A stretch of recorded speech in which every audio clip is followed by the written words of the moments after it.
मित्रों, आज एक बहुत संवेदनशील और गंभीर मुद्दे की तरफ हम आपका ध्यान आकर्षित करना चाहते हैं। इंडी गठबंधन के आचरण की उच्छृंखलता और उद्दंडता तो हम सब देख ही रहे थे। अब उनसे जुड़े हुए लोगों की अपराध में संलिप्तता भी पूरा देश देख रहा है। और यहां सिर्फ अपराध की संलिप्तता नहीं है, बल्कि अपराध करने की उनकी हिम्मत और हिमाकत और उसके बाद उसे संरक्षण देने की इंडी गठबंधन के दलों की सियासत, यह भी बड़े दुखी और भारी मन से यह देश देख रहा है। उत्तर प्रदेश में अयोध्या में हम सब ने देखा कि समाजवादी पार्टी के एक नेता मोहित खान के ऊपर किस प्रकार नाबालिग के साथ बलात्कार का आरोप लगा, और उसके ऊपर हमने यह देखा कि संवेदनशीलता तो छोड़िए, किस निर्लज्जता के साथ उसके ऊपर राजनीति की गई। उसके बाद आपने देखा कि कन्नौज में एक बार फिर समाजवादी पार्टी से जुड़े हुए नेता के ऊपर पुनः एक बार नाबालिग लड़की के साथ ही बलात्कार और बलात्कार के प्रयास का इतना गंभीर आरोप लगा है। विषय अपराध एक तरफ है, परंतु अपराध के प्रति संवेदनहीनता उससे ज्यादा बड़ा गंभीर विषय है। कन्नौज के इस प्रकरण के ऊपर पहले समाजवादी पार्टी का यह कहना कि उससे हमारा ऐसा संबंध है, वैसा संबंध है नहीं है।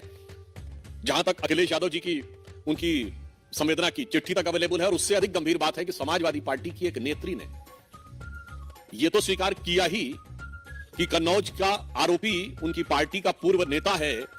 उसके साथ एक बहुत ही संवेदनहीन और अशोभनीय बयान भी दिया कि 15 वर्ष की वह लड़की कौन सी नौकरी प्राप्त करने के लिए रात में गई थी। मुझे लगता है कि यह समाजवादी पार्टी की जो असली फितरत है और जो उनकी इस प्रकार के अपराधियों को कवर फायर देने में जो उनकी सीमा है, उसको वो दर्शाता है। हम ये कहना चाहेंगे कि उत्तर प्रदेश में एक दौर में समाजवादी पार्टी के नेता ने कहा था, 2 लड़कियां जिनके साथ बलात्कार हुआ था, उन्हें न्याय नहीं मिला था, तो उन्होंने आत्महत्या कर ली थी। उसके बावजूद एक ऐसा असंवेदनहीन बयान दिया था कि लड़कों से गलती हो जाया करती है। आज मैं कहना चाहता हूं कि यूपी के जो 2 लड़के हैं, जो चुनाव के समय कहते थे 2 लड़के, उन लड़कों के साथ के जो लोग हैं वो गलती नहीं अपराध कर रहे हैं। और जब से ये 2 लड़कों की ताकत बढ़ी है, तब से अपराधियों की हिम्मत और हिमाकत भी उसी अनुपात में बढ़ती हुई नजर आ रही है। दुख की बात यह है कि इस प्रकार के विषय पर, जहां नाबालिग बच्चियों के साथ इस प्रकार के दुष्कर्म का आरोप हो, वहां पर ईमानदारी से, क्योंकि हम ये मानते हैं कि अपराध और अपराधी को जात पात, पंथ, मजहब और राजनीतिक दल के तराजू पर नहीं तौलना चाहिए, उसे सिर्फ अपराधी देखना चाहिए। परंतु उसके बावजूद बजाय संवेदनशीलता के अनेक प्रकार की मांगे की जा रही है। कोई डीएनए टेस्ट की मांग कर रहा है, कोई कुछ। तो मैं बताना चाहता हूं कि समाजवादी पार्टी का तो डीएनए ही क्या है।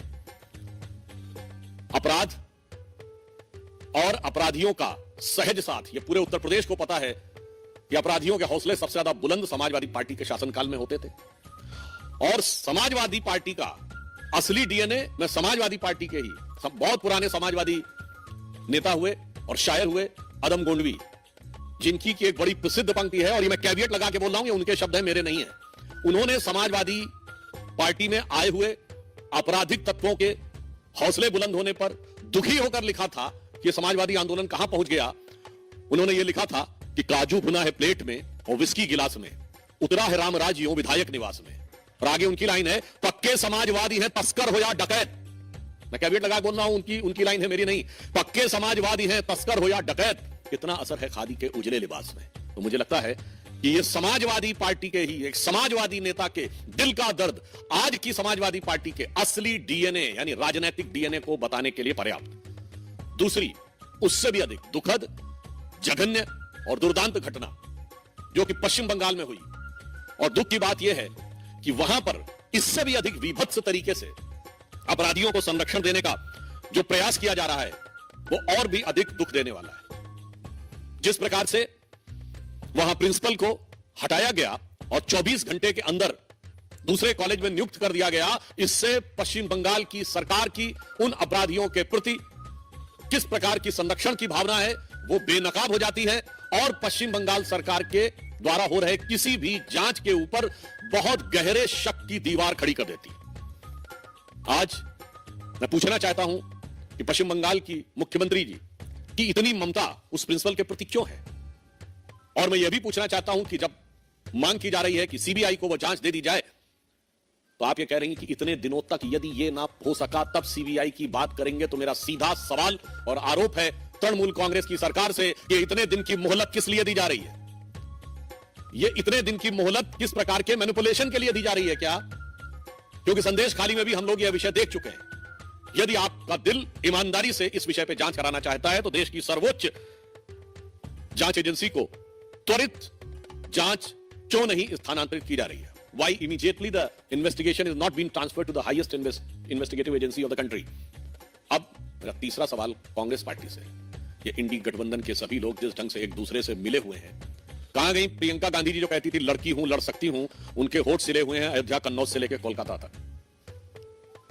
राहुल गांधी जी जो कहते थे कि मोहब्बत की दुकान, तो मुझे लग रहा है कि उनकी दुकान में, उनकी उस सियासी दुकान में मोहब्बत अपराधियों के लिए है, मोहब्बत आतंक के आरोपियों के लिए है, मोहब्बत भ्रष्टाचारियों के लिए है, मोहब्बत दंगाइयों के लिए है और मोहब्बत बलात्कारियों के लिए है। अगर एक शब्द में कहें तो ये इंडी गठबंधन के सभी दल एक दूसरे के अपराध को कवर करने के लिए, जिसे हम लोग एक भाषा में कहते हैं cover fire, so these parties are providing a crime cover to mutual criminal elements, यानी एक दूसरे के आपराधिक तत्वों को एक प्रकार का पॉलिटिकल क्राइम कवर देने का प्रयास कर रहे हैं। हम पुनः यह कहना चाहेंगे कि आप विपक्ष में हो या सत्ता में हो, हम विपक्ष में रहें या सत्ता में रहें, इस प्रकार के विषयों के ऊपर संवेदनशीलता से बात होनी चाहिए, राजनीति के हिसाब से नहीं। और इस तरह के विषय के ऊपर दलगत भावना से ऊपर उठकर विचार किया जाना चाहिए और अपराधियों को किसी भी प्रकार का संरक्षण, उनका मनोबल बढ़ाने का प्रयास अथवा उन्हें मोहलत देने का प्रयास नहीं करना चाहिए। धन्यवाद। प्रश्न सादर आमंत्रित हैं संजय शर्मा।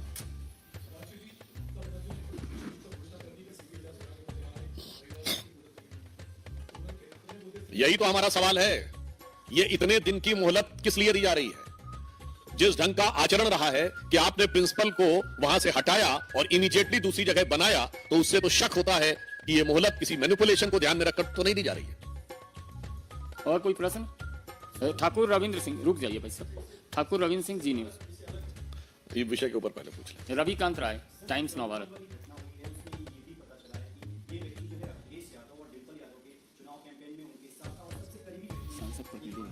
देखिए, जानकारी तो यह है पब्लिक डोमेन में कि वो डिंपल यादव जी के सांसद प्रतिनिधि भी रहे हैं। उनके परिवार में संभवतः किसी शोक के अवसर के ऊपर अखिलेश यादव जी का बाकायदा संवेदना का लिखित पत्र भी है, तो मानी हुई बात है उनकी पार्टी से संबंधित रहे होंगे तभी कोई पत्र लिखे, या फिर समाज का कोई बहुत प्रतिष्ठित व्यक्ति हो। तो मुझे लगता है कि अब इसमें बचाव की गुंजाइश नहीं है और समाजवादी पार्टी को यह साफ समझ लेना चाहिए। और देखिए, इन दोनों में कैसी आपस में, इन सारी पार्टियों में अपराधियों के संरक्षण को लेकर मिलीभगत होती है।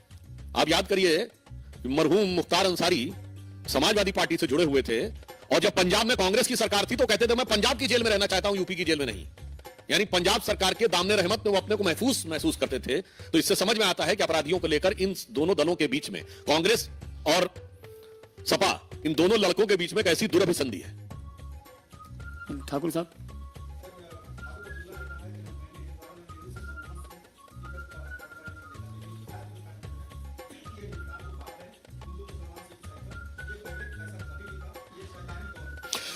मुझे लगता है कि फारूक साहब इस समय भारत के सबसे सीनियर नेताओं में से एक हैं। वो अगर अपने मुंह से बोले कि मैंने नेहरू जी से लेकर मनमोहन सिंह तक का समय देखा है, तो नेहरू जी की अध्यक्षता में तो भारत के विभाजन का प्रस्ताव पारित हुआ था। तो इससे ज्यादा हास्यास्पद, आधारहीन और तर्कहीन बयान ही नहीं हो सकता कि नेहरू जो अंतरिम सरकार के का नेतृत्व 2 सितंबर 1946 को कैबिनेट मिशन प्लान के तहत उन्होंने स्वीकार किया था। और फारूक साहब के सुलभ संज्ञान के लिए बता दूं कि भारत विभाजन का प्रस्ताव 4 जून 1947 को पारित हुआ, जिस समय अंतरिम सरकार का नेतृत्व खुद जवाहरलाल नेहरू कर रहे थे। और कश्मीर के जो 2 हिस्से गए वो भी उन्हीं के जमाने में गए। फैक्ट यह है कि आज का दौर इस देश के प्रति दुर्भावना रखने वाले जो शैतानी ताकतें हैं उनके लिए खौफ का दौर है। यतीन्द्र शर्मा।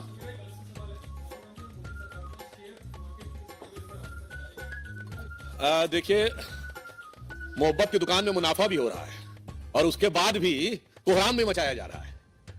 तो मैं ये कहना चाहता हूं यहां पर एक गंभीर बात। देखिए, कांग्रेस ने कितने सिस्टमेटिक तरीके से भारत में अराजकता फैलाने का प्रयास किया। सबसे पहले उन्होंने आरोप किस पे लगाया था? एलआईसी पे। भारत के आम आदमी का सबसे ज्यादा पैसा इंश्योरेंस में किसमें लगाया? एलआईसी। उन्होंने कहा एलआईसी बर्बाद हो गई। फैक्ट क्या है? एलआईसी ने पिछले तिमाही में 17,000 करोड़ का प्रॉफिट दर्ज किया, जो एलआईसी का ऑल टाइम है। दूसरा उन्होंने किस पे आरोप लगाया? State bank of India. Bharat के लोगों के सबसे ज्यादा खाते अगर किसी एक बैंक में है, भारत का सबसे बड़ा बैंक स्टेट बैंक, उन्होंने कहा स्टेट बैंक बर्बाद हो गया है। पिछली और उससे पिछली वाली तिमाही में 21,000 करोड़ रुपए का प्रॉफिट दर्ज किया है, जो एसबीआई का ऑल टाइम हाई नहीं है। भारत के सारे प्राइवेट और पब्लिक सेक्टर्स को मिला के ऑल टाइम हाई है, मतलब रिलायंस से ज्यादा प्रॉफिट एसबीआई ने दर्ज किया है। उसके बाद उन्होंने क्या कहा? एचएएल क्या है? भारत का सबसे बड़ा डिफेंस का पीएसयू है और मोदी जी की सरकार में आने के बाद भारत की रक्षा क्षेत्र में आत्मनिर्भरता में सबसे आगे एचएएल है। उन्होंने कहा एचएएल बर्बाद हो गया है। ये सिर्फ 1.5 साल पहले की बातें हैं। 2023-24 एचएएल का रेवेन्यू 29,000 करोड़ रुपीस है, जो ऑल टाइम हाई है, और 80,000 करोड़ का उनका पाइपलाइन में है। उसके बाद अब सेबी के ऊपर अटैक।